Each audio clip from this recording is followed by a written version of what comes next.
Illuminating Fear, the Revolutionary Power of Knowledge. Welcome to the BlackCEO Podcast, where we explore ideas that can transform lives and reshape our world. Today, we're diving into a philosophy so powerful it has the potential to revolutionize how we approach life's challenges and uncertainties. I recently had the extraordinary privilege of interviewing Astarre Gudino, a visionary thinker and change maker whose insights have profoundly impacted countless lives across the globe. Her mantra, live in knowledge, not in fear, isn't just a catchy phrase. It's a radical approach to navigating our complex world that has the power to liberate minds and transform societies. Astarre Gudino is more than just a thought leader. She's a beacon of hope in a world often shrouded in darkness. For over 25 years, she's been living by this philosophy, teaching it to her children, and watching it create ripples of positive change that have touched families, communities, and even nations. Her work has inspired a movement of fear defying, knowledge seeking individuals who are reshaping the landscape of human potential. Now, imagine for a moment, what if the antidote to fear wasn't courage, but knowledge? What if the key to unlocking your potential wasn't found in overcoming your anxieties, but in understanding them? These are the questions that Astarre's wisdom challenges us to grapple with, and the answers, well, they might just change everything. Let's start with the provocative question. When was the last time you let fear hold you back? Maybe it was fear of the unknown, fear of failure, or even fear of success. We've all been there, haven't we? That paralyzing grip of fear that keeps us rooted in place, unable to move forward, trapped in a prison of our own making. But what if I told you that fear is often just a symptom of a lack of knowledge? Think about it. We fear what we don't understand. We worry about situations we can't control. But what happens when we flip the script? When we choose to seek knowledge instead of succumbing to fear? It's like turning on a light in a dark room. Suddenly, the monsters in the shadows disappear, replaced by familiar objects and clear pathways. Astarre's philosophy isn't about eliminating fear altogether. That's not realistic. And frankly, it's not desirable.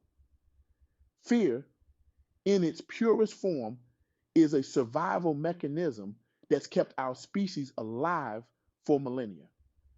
But in our modern world, where many of our fears are more psychological than physical, we need to evolve our approach. It's about transforming our relationship with fear by arming ourselves with knowledge. It's about taking control of our narrative and our decisions.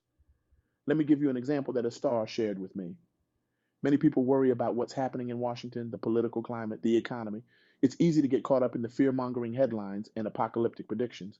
We see it every day, don't we? The constant barrage of news telling us the world is falling apart, that we should be afraid, very afraid.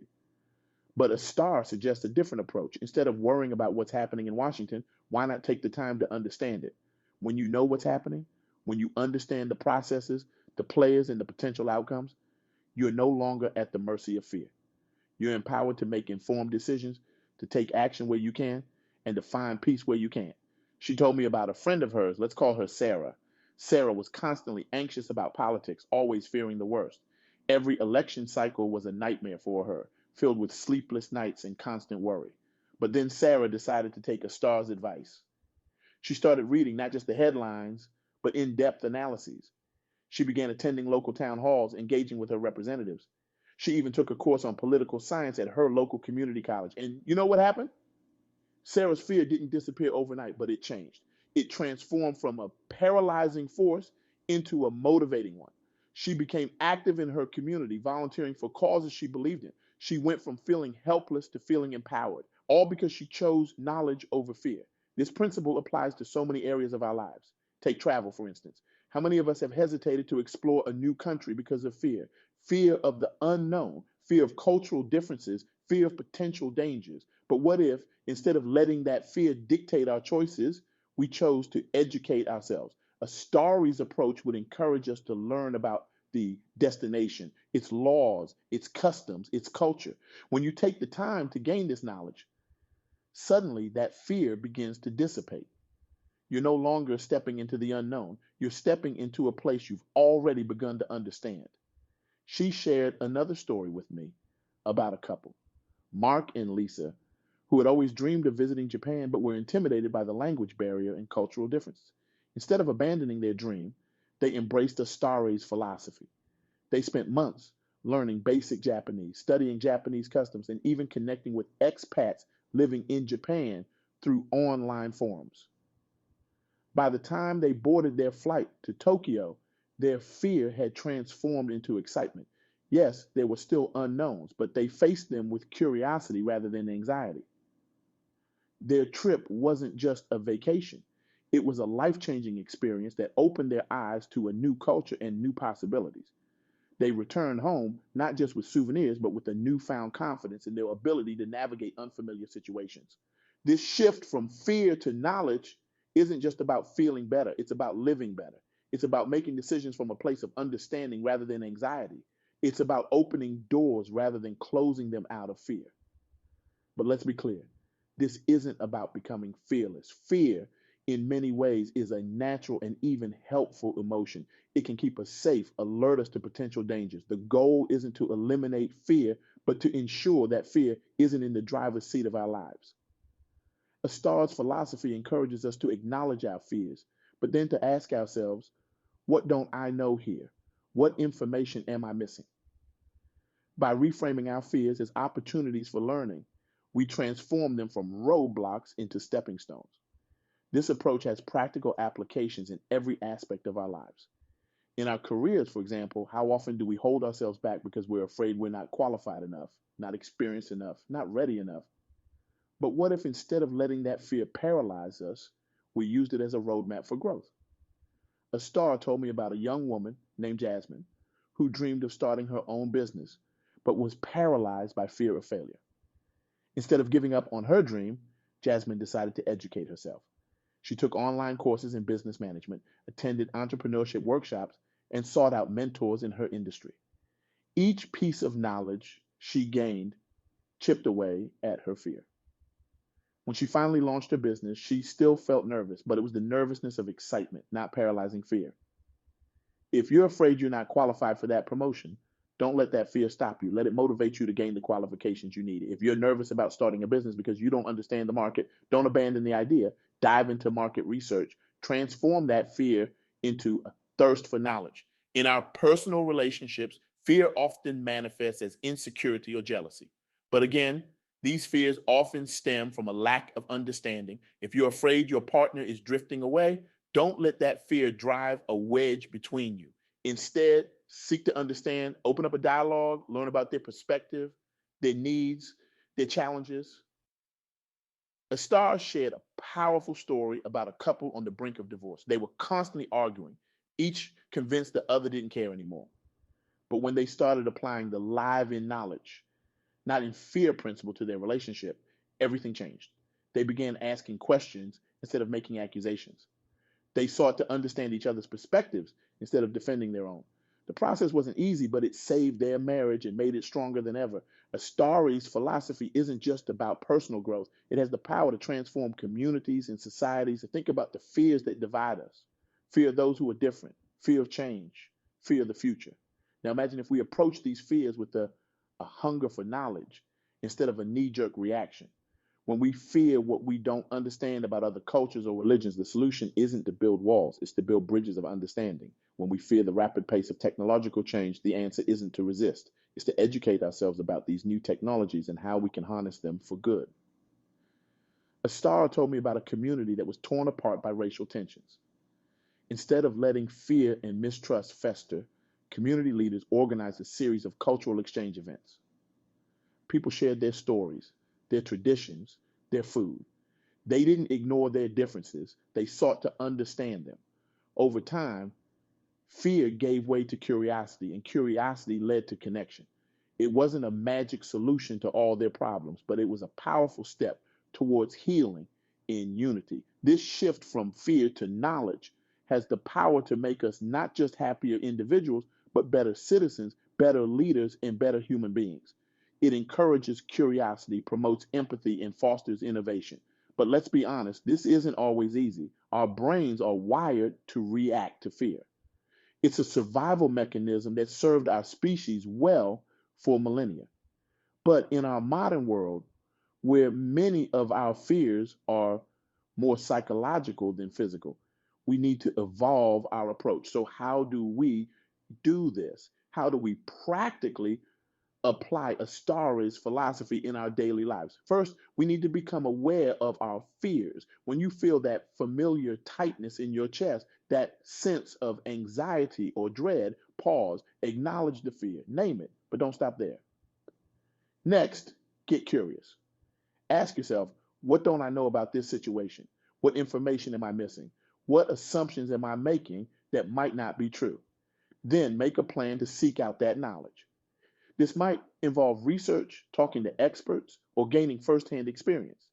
The key is to approach this process with an open mind and a genuine desire to understand. As you gain knowledge, you'll likely find your fear beginning to transform. It might not disappear entirely, but it will change. It might become smaller, more manageable, or it might evolve into something else entirely.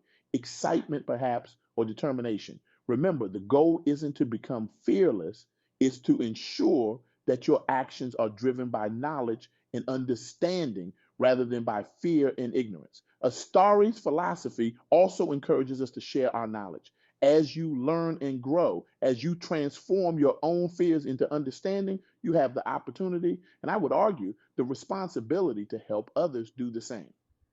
This might mean having patience with those who are still operating from a place of fear.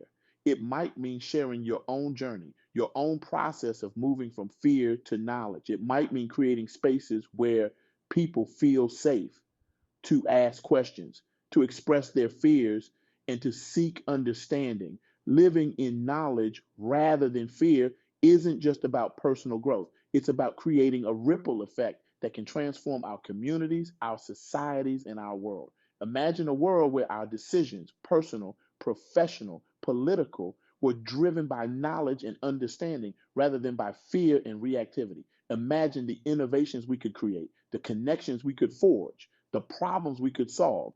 This is the world that Astarre Gudino's philosophy invites us to create.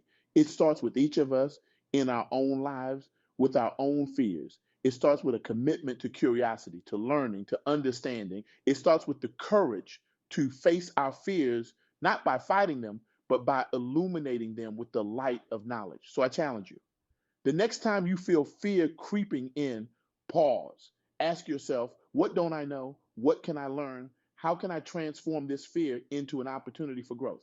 Remember, knowledge isn't just power, it's freedom. Freedom from the paralysis of fear. Freedom to make choices based on understanding rather than anxiety. Freedom to live a life that's driven by curiosity and growth rather than by avoidance and limitation. Astarre Gudino's wisdom reminds us that we have a choice in how we approach the uncertainties and challenges of life. We can cower in fear, or we can step forward with a thirst for knowledge. We can close our eyes to what scares us, or we can open our minds to new understanding. The choice is ours, and that choice, made day after day, situation after situation, has the power to transform not just our own lives, but the world around us. So I leave you with this call to action. Identify one fear in your life that's holding you back. It could be something small, like fear of public speaking, or something big, like fear of pursuing your true passion. Now, commit to spending the next week learning everything you can about that fear. Research it. Talk to people who've overcome it. Immerse yourself in understanding it. As you do this, pay attention to how your relationship with that fear changes. Notice how knowledge begins to replace anxiety, how understanding starts to crowd out uncertainty. And don't stop there. Share what you've learned with others. Be a beacon of knowledge in a world too often clouded by fear. Because when we choose knowledge over fear, we don't just change our own lives, we change the world. Remember, we're not aiming for a life without fear. We're aiming for a life where fear doesn't have the final say, where fear is the beginning of our journey, not the end, where every fear is an invitation to learn, to grow, to understand. This is the essence of living in knowledge, not in fear. It's a journey, not a destination. It's a practice, not a perfect state, but it's a practice that has the power to revolutionize how we approach life's challenges and uncertainties. As we conclude this exploration of Astarre Gudino's transformative philosophy, I want to express my deepest gratitude for her wisdom and her courage in sharing these insights with the world. Her work reminds us that we have the power to rewrite our relationship with fear, to choose understanding over anxiety, growth over stagnation. I challenge you to take this philosophy and apply it in your own life. Start today. Choose one fear, one area of uncertainty, and commit to approaching it with curiosity rather than anxiety. Seek out knowledge, ask questions, challenge your assumptions, be relentless in your pursuit of understanding. And as you do, pay attention to how this shift changes not just your understanding, but your experience of life. Notice how it impacts your decisions, your relationships, your sense of empowerment. Share your journey with others. Inspire them to embark on their own path from fear to knowledge. Living in knowledge rather than fear isn't always easy, but it's always worthwhile. It's a choice we can make every day in big ways and small, and it's a choice that has the power to transform not just our own lives, but the world around us. So let's make that choice. Let's commit to living in knowledge, not in fear. Let's be the change we want to see in the world. Because when we illuminate our fears with the light of knowledge, we don't just brighten our own path, we light the way for others. Thank you for joining us on this exploration of Astarre Gudino's powerful philosophy. Now go forth, seek knowledge, challenge your fears, and keep growing. The world is waiting for the fearless, knowledgeable you. Let's make it happen.